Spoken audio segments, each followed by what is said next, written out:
ไปเก็บผักเนาะวันนี้ซองเสียเพิ่นไปเก็บผัก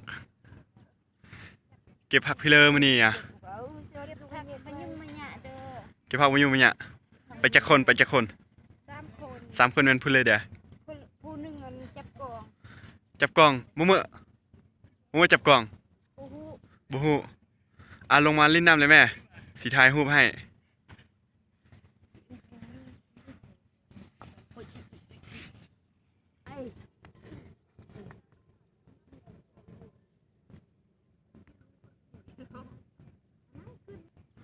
ลงไปเลยแม่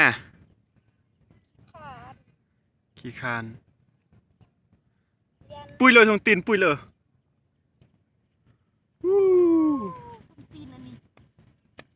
เฮ้ยบางเอียนั่นเก็บลักผักเพิ่นอยู่เลยมันเลิกเลยมุมเลยหนาว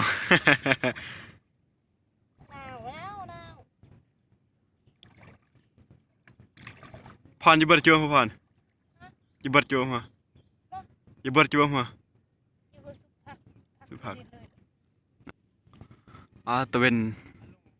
เวนดับลงแล้วบ่เห็นแล้วตะเวนภาพที่สวยงามก็บ่เห็นแล้ว